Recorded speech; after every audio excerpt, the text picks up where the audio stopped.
It's a shame this place isn't up and running. It's a gorgeous little spot, but it's just so difficult to get to. I'm guessing that's probably why it didn't take off.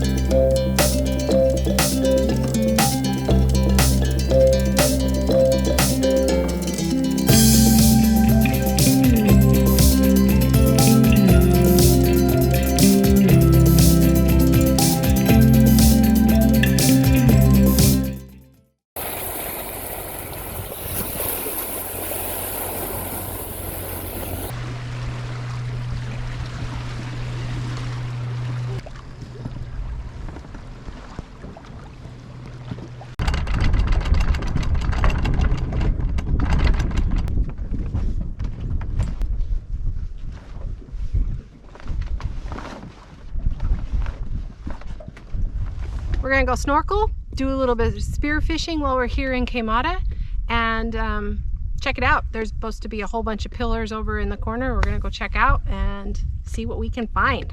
Maybe dinner.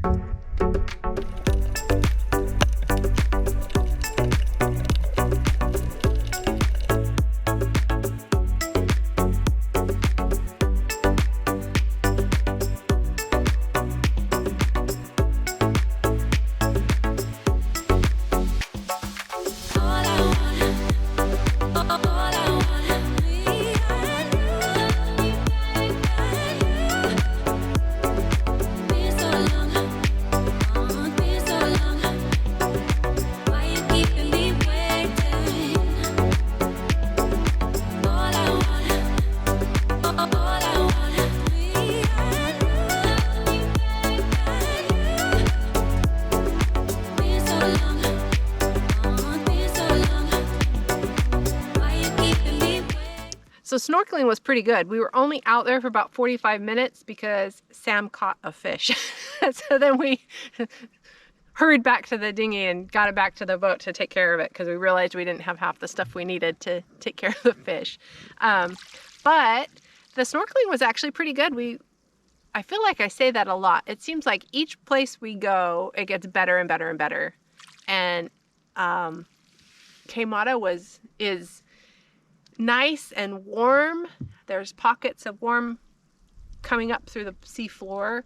There's a bunch of rocks that have rolled down and pillars that are standing that are just pretty neat to snorkel through. The visibility still isn't great, but it was better and we were able to catch a fish, so we're gonna go fry that up. Welcome to a day in the life with Jess and Sam. What do you do when you can't get a haircut? You make your wife try to figure it out. Let's see what happens here. So from the other room I hear, Jess, come help me with this. I should have took hair cutting lessons before we left. Because I don't know what I'm doing. I have no idea what to do with this. The things we learn while living on a sailboat.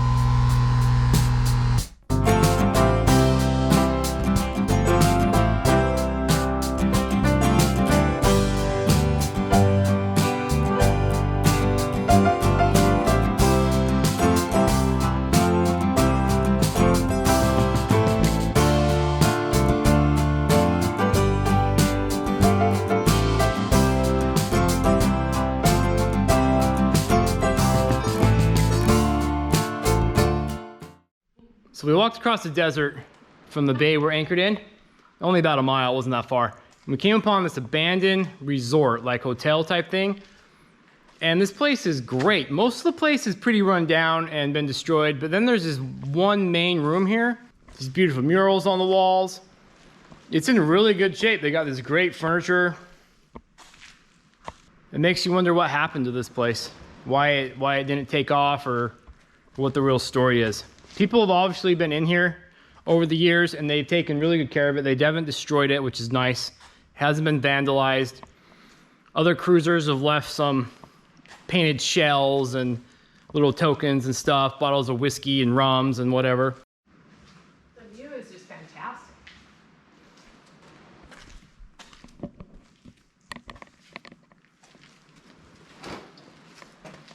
There's one other building down here that we're gonna go check out, a lot like this one, at least from the outside, and then walk the beach. It's really cool. I don't know if you can hear the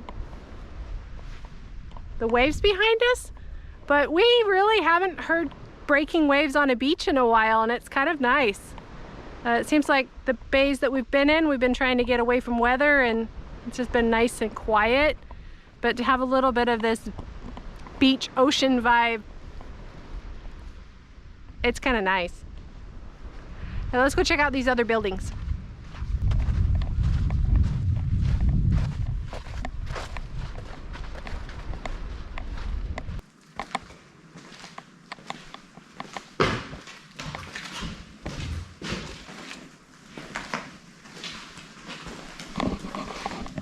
Could you imagine just hanging out here with yourself or your significant other?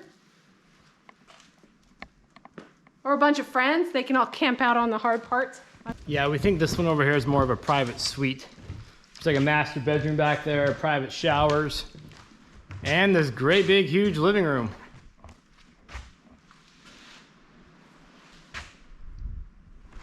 But unfortunately, it doesn't look like it ever got completely finished. Yeah. I mean, it's close. Most of the power's in. I mean, I think it almost made it. I mean, there's actually a toilet put in, no showers. Some of the electrical's not quite done. But they had furniture in here like they were about ready to open. It's quite a shame that this place didn't take off. But then it's also, you know, I'm kind of glad it didn't, because it would have changed the Baja. There would have been tourists here. Like us. Like us. This is your own personal one. This one's good. It's got a tree, the only tree on the beach. Your own little cabana, a little shade. Personal sidewalk to the ocean. Fire pit. Satellite dish.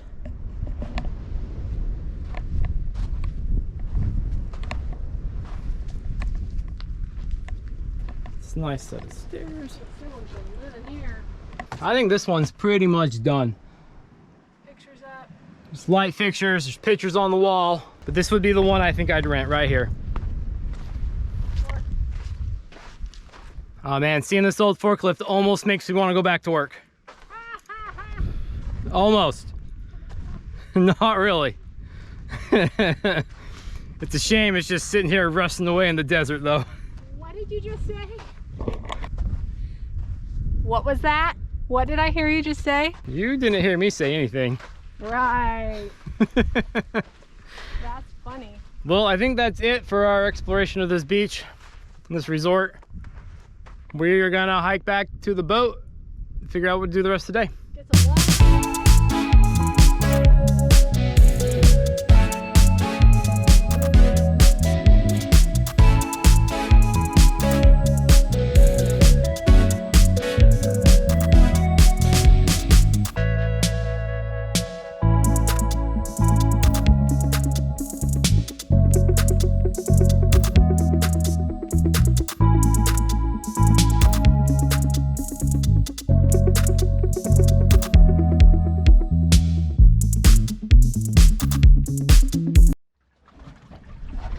We are getting ready to head out of this anchorage.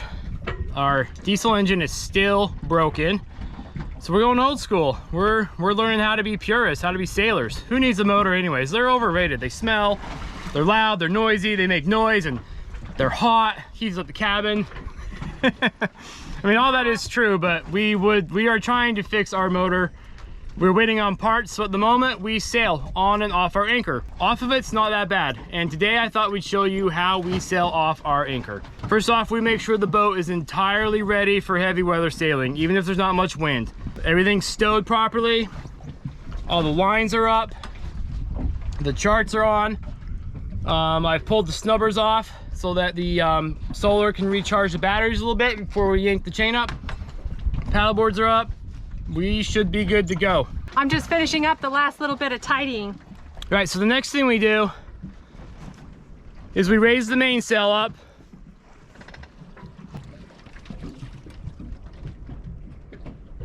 All right, now that the main is up, And the main sheet's loose. The mainsail is just kind of up, not really doing anything. We are going to try to leave here on a starboard tack, which means the wind will be coming off our starboard side. So what happens now is Jessica runs the helm.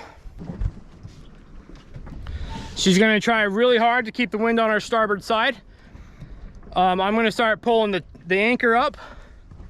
And when I get the anchor chain kind of sitting vertical right to where the point where the anchor is ready to pull off the seafloor bed, I stop and I wait, because the boat dances on its anchor, right? Every now and then it'll go to the port side and then it'll go to the starboard side, and we'll wait for the wind to push us to where the wind is on our starboard side, the way we want to go. And then I'm going to hurry and pull the anchor up as fast as we can. And at that moment, once the anchor's free, Jessica starts unfurling the head sail. And that moment right there is the moment that's scary. The anchor's up, the boat's not moving yet because you haven't got any wind or any speed yet, and you're just kind of drifting, which actually is a little bit nerve-wracking for us. It's a little stressful for me anyways, because you really don't have complete control of your vessel at the moment. 30 seconds later, the wind grabs the sails, you get a couple knots of speed, you can start steering your boat. So here we go, that's the plan. I'm ready. We're in 14 feet of water right now. Right, here we go. There's maybe 5 to 10 knots of wind out here. This actually I think is easier with a little bit more breeze. Since we don't have a motor, I slowly pull in on with the windlass to pull the boat forward. I know everyone says you're not supposed to, but everybody does. So on the down, you can pull in, and then the boat will start gaining a little bit of momentum. And you can just kind of keep pulling your chain in without putting too much pressure on the windlass. The key right now is to not pull the anchor off the seafloor. Just get it close. And you can kind of tell because the chain will start hanging straight down from the boat. There'll be no more cannery in it. And the windlass, you'll feel it start to struggle just a little bit. And then at that point, you really got to stop or you're going to pull the anchor up before you're ready. Our goal right now is a starboard tack, but if it doesn't work out, the anchor is just pretty empty. There's nobody here. So we could leave on a port tack and then hurry and just tack the boat once we can steer it. But the goal is to be able to control our vessel. So we really want to force this boat on the starboard tack. Well, here's the moment of truth. We are almost there. The anchor is almost up. I got maybe 30 feet out and we're in 15 feet of water. So I can feel it wanting to grab out of the sand. So I'm gonna wait a minute until the wind's on my right shoulder, which is the starboard side. All right, here we go.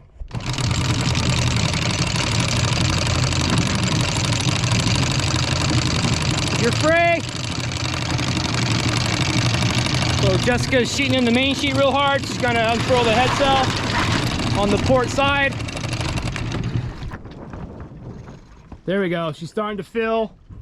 Here in a second, we should get some steerage. The wind is really, really light right now. It's gonna take a minute to get going. All right, it's been about 45 seconds. We were just barely starting to make some headway and get some steerage. Right after we start to come around, that's when she gets enough speed that we gain steerage. So we're still in no danger. We're headed out. We're just coming up here to gather a little more wind and speed. We're moving forward at like half a knot. We're at 1.1 knots. Oh, right 1 now. knot. There we go. So we have some steerage now. It usually takes about 2 knots to get really good steerage.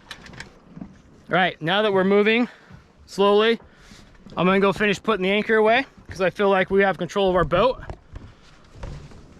And then that's that, and it's gonna be a fairly slow sail out of here. We have 12 mile, let's see, we have about 10 miles to go today. Hopefully we can at least make a couple knots.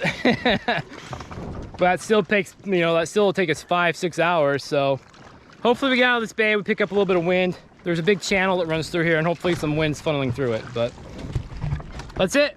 That's how we sail off of our anchor. It really isn't that bad. It's really scary at first, especially like I said, that moment that the anchor breaks free and you have basically no control. But if you're just patient, give it a little bit of time, 30, 40 seconds, trim your sails, you should get some steerage.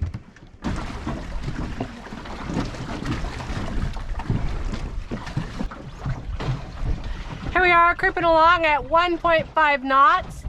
We did have to throw the staysail up, which gave us just enough speed to control the boat a little quicker. We actually feel like we're going in the right direction. Well, we at least know we can make a plan now. We still need to go that way.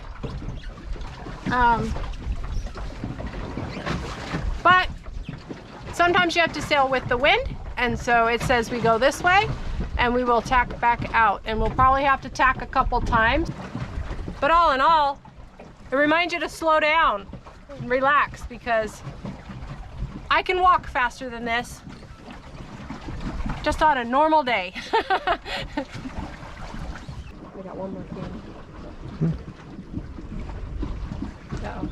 The wind to move you.